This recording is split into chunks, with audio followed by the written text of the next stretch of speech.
Hello everyone, welcome to our Let's Play series of A.T.O.M RPG. This is Colonel RPG as usual, and I'm very happy that you're chose to join me today as we continue talking to this lady over here. We don't know her name yet.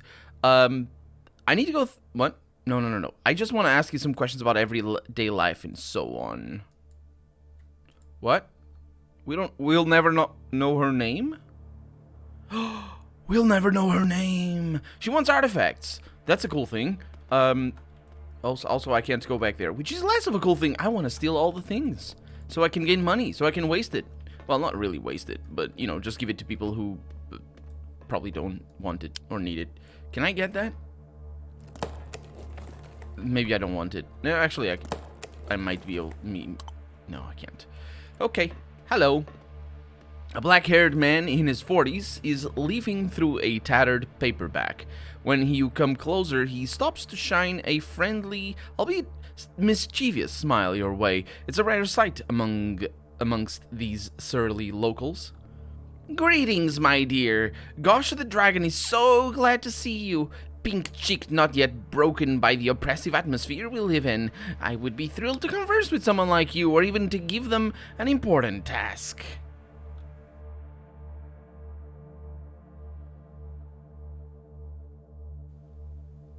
The man spreads his arms wide as if to embrace the world.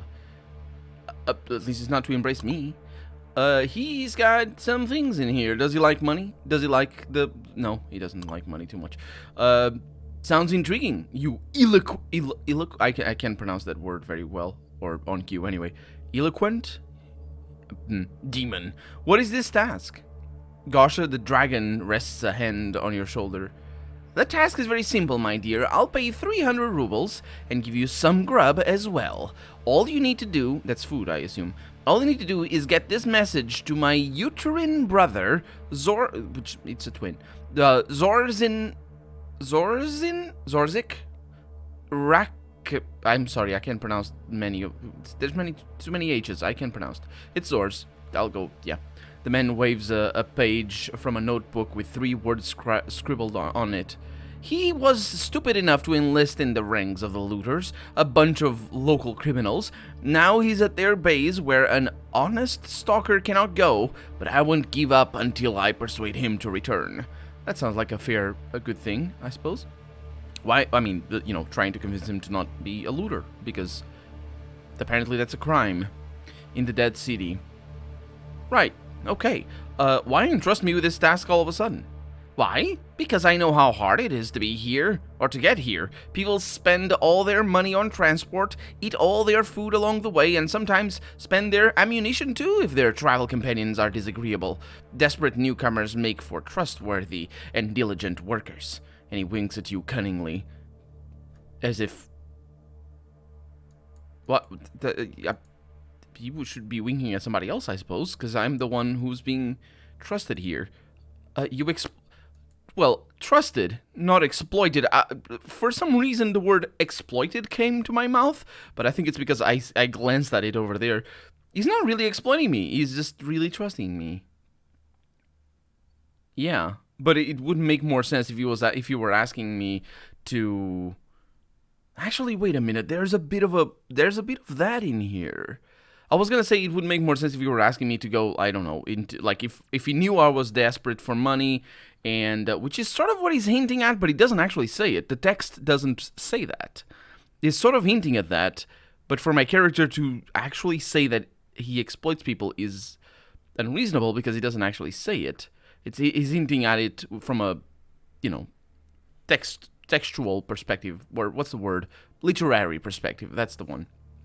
What he's saying here is that spend all their money and transport, eat all their food. So you kind of could connect that to the 300 rubles and the grub, because it's literally there, you know, from a literary standpoint. But he's not saying he's using me because he knows I'm desperate, because I'm not. So it's interesting. It's interesting, I'm gonna say that. A wise choice, my dear. Here you are. You'll find the looters at this location. And then many gameplay-related things happen. Here it is, but there's not much point approaching their base from the surface. Their guards are too lazy to distinguish between decent guys and guys less decent, but I believe you'll find a way in. I am super curious about what makes them indecent if they're just normal stalkers. But I suppose they're not normal stalkers. They're the mistranslation, maybe? Why do they call you the dragon? The man grins. Definitely not because I'm a bloodthirsty monster who only loves his ill-gotten gains and frightening babies and stalkers. Definitely not. So, what do you do here? He laughs and reaches out to muss your hair, which is super not okay, as if you were a child who said something stupid, which is also not what you do to a child. Is it what you do to a child? Here we must... Oh, that maybe I live in a terrible country. Here in Portugal, if you muss a child's hair, you're sort of... It's like petting a child. It's like, there you go. Ruffle their head a little bit. If they say something stupid, you just... I don't know, shout at them. Depends on the child. Some children... it depends, because some children are more sensitive than others and will get admonished from saying something stupid. I guess if you want to admonish them for saying something stupid, which I actually, now that I talk about it, probably might not be a good thing to do to a kid, because they might stop wanting to say things, and that might not be the desired. Anyway, let's not talk about how to educate children. You're unfortunately, well, even though the game is talking about that, you're unfortunately not quick enough to avoid his gently stroking hand. I am so slow that I'm not quick enough to avoid his gentle stroke. Oh, nothing great, my dear. Just doing my best to survive. Actually, what question did I ask? What do you do here? And apparently that's a stupid question. Whatever. Just doing my best to survive. God gifted me with a big heart, so I've been helping out my brothers and nephews and many other people. I don't think of myself at all. I don't even remember how I made this fortune. Can you believe it? No? Rightly so, he says. Keep your hands to yourself, man. Sorry, mate. I didn't mean to offend you. No, you meant to touch me, which is the problem. Don't touch me. I'm just a habitually handsy fellow. Yes. Actually, the game didn't tell me I lost anything. He doesn't have any more money on him. Do I where's my money? I never know. There it is, right at the top. I think I have the same amount of money I had before, so I guess that's a bonus. Fidel surreptitiously jabs you with his elbow. What? Fidel, can we stop? Anyway. Amigo, this el perro... That you don't have the L if it's this. This perro is very economical with the truth. Don't turn this situation into yet another fight. Why the whispers, guys? Sharing your secrets? I'll repeat, don't be angry with me. I didn't say that before, but it's not the part I'm repeating. I just want to be friends with everyone.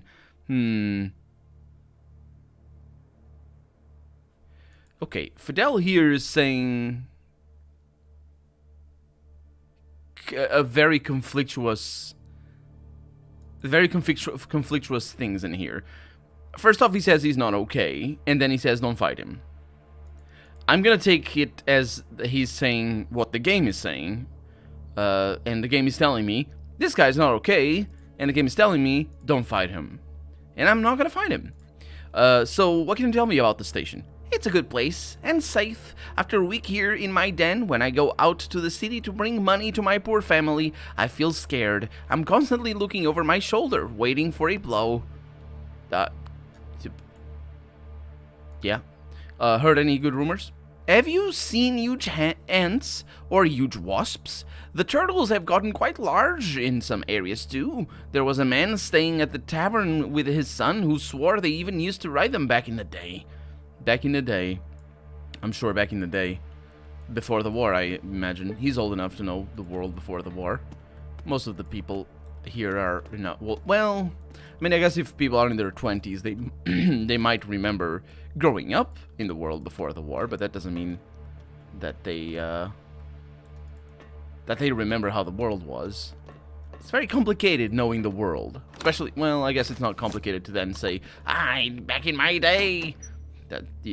because you can say that and you don't need to know exactly what happened back in your day. You just need to say things. Wait a minute, wasn't there a person in here? Okay, I'll take your things, but... Am I missing something? Anyway, let's look at our quests here, because... Let's see, where are we right now? Oh, it's the station, the Komsalokaloxen station. Looter's Base, is that it? Nope. Mountain Pass of Woes, definitely not. Mysterious Cave, nope. Old Scrapyard? Nah. Feeling, nah. General Morozov's Expedition, that's definitely not it. Safe Journey Farm, oh, there it is. Oh, it's got a thing. Why is it between quotations? This game uses quotation marks in the weirdest of ways. Yeah. So let's see. Non-official leader of the stalkers, Kurdis, asked me to talk to the detective that is of the case. Mysterious detective is in the morgue examining the body of the last victim. And that's why I wanted to check, because I don't know the name of the detective. But we're getting onto the medical card. It looks like it's the medical card. It had a little red cross above. Let's see. An unshaven man of around 30 is lost in thought. You quickly notice his extremely deep and smart eyes, yet the man himself is sickly thin and semi-drunk. When he notices you watching him, he places a syringe he was filling up with some drug aside and nods to you. This doesn't work because deepness and smartness of the eyes is not a literal thing. Whereas sickly and thin and drunk is definitely a literal thing. It's an actual thing. This is lyrical. This is just you think he has that despite his thing. So not yet. It's not like, oh, how could this be? His eyes are so smart, but he's sickly and drunk. How that can't be? No, that's not. You can't. You believe this. You can't disbelieve your belief. So, yeah, anyway, he's got a joint, he's got some Caspar meat. Does he like my money? He does, indeed, actually. That wouldn't be a bad idea. I need to go away. Never seen you before. You need medical attention? I can give it to you. No money needed. Just 2 bottles of pre-war vodka for every checkup. I can also help you with STDs, but it will cost you more vodka. Can you, actually? With STDs. More vodka for it. Yeah. STIs probably you could, but STDs? That's a thing, I suppose. The confusion is is amusing to me. I was trying to look for the person that just walked past us right now, because I didn't quite catch them, and they didn't go to the next card over. So, yeah, yeah. You can't help me with STDs, mate. I mean, yeah. Well, I guess there are ways where he could, I suppose, because like. Gonorrhea is an STD. What else? Hepatitis? Maybe? You can definitely treat hepatitis. He wouldn't. But yeah, those are STDs. STIs, on the other hand, that's the infection bit, not the disease. So those are the ones that he'd probably be looking for. So why are you so glum, Doc? The man looks at you for a while with a heavy gaze and then finally waves you away. I'm good. It's just that life in this place is kind of sad in general. That's why I pout so much. Indeed. Can I ask you some questions? I'm listening. So what's your name, comrade? You can call me Dr. Gorski. Oh, somebody who doesn't have a first and last name. I really appreciate that. I'm leaving because I need to talk to this guy over here. I'm sorry. A skinny, gloomy-looking stalker is hunched over, staring down at his feet. He looks anxious, When you come closer, the man greets you with a nod and addresses you in a high and slightly hoarse voice. What do you want? I like that voice. I haven't made that. High and hoarse. That's an interesting one. Why do you seem so unhappy? I just go around... Don't question my questioning. I go around asking people that. The skinny stalker clucks dismissively. What is that? What is clucking? That is what chickens do. It does it dismissively. There's nuance to his chickening. Not chickening, clucking. Anyway, and spits on the ground, which, again, that is the most nuanced of it all. I don't know what it means. What is there to be happy about? Not only can you not trust anyone around here, you can't even trust yourself, so it seems. Tell me more. What's there to tell? I met this shady dude on one of my trips. He introduced himself as a stalker with capital S, but that doesn't matter. Seemed to have have cash too. He eyed my kit and smirked, as if he'd been looking for something more valuable. So I said to him, what are you looking for? He then replies, that one not between quotations, even though it should. He replies, when you come across what I'm looking for, you'll know. I said, at least show me something as an example. And he didn't want to at first, but I managed to persuade him. And I think he said, I'm taking this to my fence right now. Take a good look at it, and then look at me. He handed me a polished piece of wood about the size of a cigarette pack, with the word burn with an exclamation mark carved into it.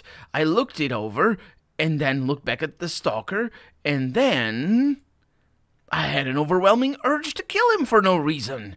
None at all. I didn't just want to put him down either. I wanted to torture him, tie him up, cut into his flesh, tear him the fuck apart, pour salt in his gaping wounds, crack his skull open, sink my teeth in his brain, suck up his blood until I threw up. That is a very specific thing. Also, it bears mentioning that torture is not a form of execution, despite being generally portrayed as that. No. Torture is a thing you do to people who are alive, because dead people can't be tortured, as might be obvious. And you might execute them after, or kill them, or murder, whatever. But torture is a specific thing. Like, it's not like an extra form of murder, which is what it is sort of implying. I truly felt like mutilating the guy, destroying him, reducing him to nothing. He turned into a poet as well, because he's just going on a rant about how gorgeous the impulses of just scummy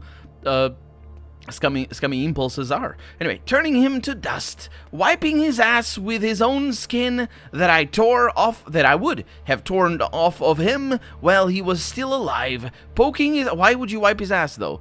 Did he poop? Anyway, poking his eyes out... That's a thing. He wants to wipe people's asses. That's probably a kink. Anyway, poking his eyes out and grinding them into the dirt. Damn, he says. I think he's just been listening to too much Cannibal Corpse or something. The man is staring at the floor, his eyes two pools of darkness. He knew that damn chunk of wood would have this effect. He had taken a step... It's interesting that his lines don't actually involve piercing a skull. He did say that, though, now that I think about it. But not, like, that. It's not written in that way. Did he actually say... Crack his skull open... Yeah, no, he didn't mean that. He didn't say that. But, like, he's not the killer. That's the thing. He knew that damn chunk of wood would have that effect. He had taken a step back and placed a hand on his gun, but I guess he also knew I would keep it under control. Did he? Because if he wanted to murder you with some reasonable motive for it, then that's what you do, wouldn't it? I wish I had that piece of wood in Morrowind, because convincing people to attack me in Morrowind is a pain. Anyway, it wasn't easy, but I managed. I actually fell on my knees and growled at him. That was me managing. Don't question. Barked like a dog. Now I'm a chicken, but before I was a dog. I screamed that I would tear out his larynx with my teeth. But in less than a minute, the sensation faded. He was doing this for less than a minute, which is good. Because if it were for more, it would be even more awkward than what this image implies. Vanished, all of it. No hatred, no rage left, but I can still remember all the horrific things I wanted to do to him. I thought he was going to say only embarrassment because I was a fool. But it wasn't something I wanted. It's something I'm scared and ashamed of. The things he's into, if they are anything like that wooden plaque... I hope I never see that freak son of a bitch again. I'm pissed at myself now that some little piece of shit made me feel all those terrible things. It just makes me feel empty inside. Well, what a bizarre story. So what's your name? The fellow utters his name through clenched teeth so as not to be overheard. Little, that's what they call me. Seems like you're not a fan of the moniker. I'm very good at knowing all these things. For fuck's sake, that's not how you write that. Of course I'm not a fan. Living with my height was hell enough. Now everybody's calling me little assholes. Why don't they call Kurtz the fur-faced gimp then? Why? I need to meet this fur-faced gimp. Can you point me to them? Anyway, why don't they call that detective chump fuckbrain? It's just not fair. You would be happier if they called other people names?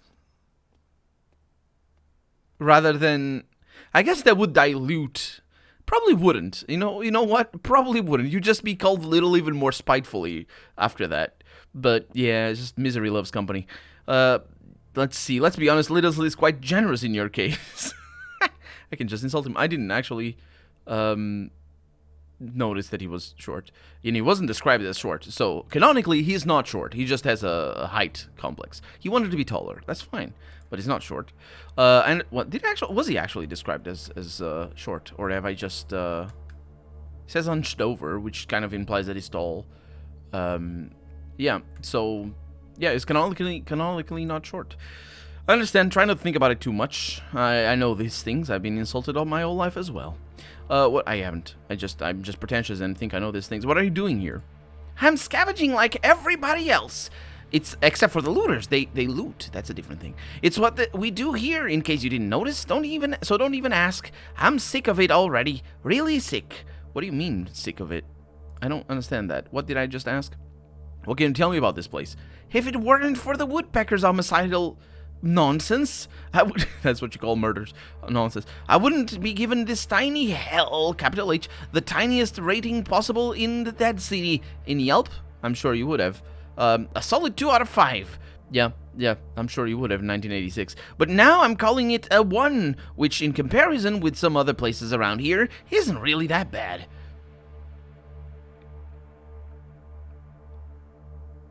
Oh, right, because a solid 2 out of 5 is an okay rate. Okay, I see that. Well, that ain't much, I suppose. What, did I say that? That ain't much. My character has the zaniest lines for basically, let me go back to the previous questions. What's the latest gossip? I'm tired of people's bullshit nonsense. That's lovely bullshit nonsense. About Krasnov's not many. Civilization has restored itself to a point where people are too well off for their own good. That's why this weird mushroom society popped up. And goat cults where teenagers get blitzed and fermented beetroot or have orgies. The old axiom is true, you know. The human spirit is forged in pain and suffering. All this comfort and ease reduces people to mindless cattle. I actually refuse to believe that that poor people anywhere in history, except, well, generally speaking, because there's always pockets of exceptions and all that, but anywhere in history that poor people have fewer orgies than rich people. I'm thinking, yeah. These are horrible things. You're telling me, oh, these orgies. No, I must not. Wait for me, little. I'm sorry. It's the game. You are absolutely called little. Yeah, you didn't have anything over there. Okay, let's go back. What was I doing? Oh, yeah, I was talking to the was I talking to this guy? Hi, Dr. Gromsky. Yeah. Questions. So I asked your name. Why won't you take money for what you do? And I forgot his voice. Oh, no, I didn't. Drink is highly valued in these parts. When our local barkeep runs out of booze, I sell him what I don't consume for 3 times the price I would ask for my medical assistance. Right.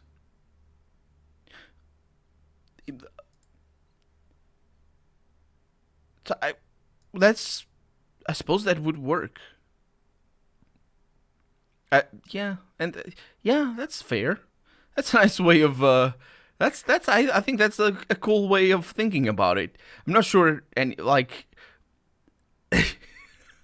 it's misguided, but it works, and it has the nice side effect of it's free. Well, not free, but it's cheap medical assistance to people, and basically mooching off of the vices of other people, I suppose, which then allows the people who, oh no, my liver or my STD it hurts, my STD hurts, and he comes over here and he fixes them. So how's life treating you? It's sadder and sadder every day. Yeah, isn't it always? Do you know any good rumors? One time I treated the burns of a very strange fellow. He had a wine cork necklaced around his neck. That's not the wounds. Oh, that's the burns. And a knife with written something on it. For sobriety. Yeah, on the handle. While I put some cream on his skin, he was laughing and saying he got those burns while fighting for the sobriety of mankind. How can one constantly be sober in this day and age? Weird. Oh. That's right. That is ironic on you. I mean, not on you, but I guess of you to say. Not ironic, maybe, but you know, it works. It's a tension. It's a sort of tension for his character because he's a drunkard. I think. Well, we got some things in here. I mean, he comes off as a drunkard from his dialogue, and he was also described as having drunkly demeanor or something. I'm not sure. I guess I should have taken that a lot more literally than I did. But we're out of time for the day, so I can't take anything literally anymore for right now. So I'm Colonel RPG, and this has been A.T.O.M RPG. I really hope you've enjoyed it, and if you did, go ahead and leave a comment, like the video if you want to see the next episode come out sooner rather than later. But above all, thank you so much for watching, and I hope I'll see you next episode. Bye-bye.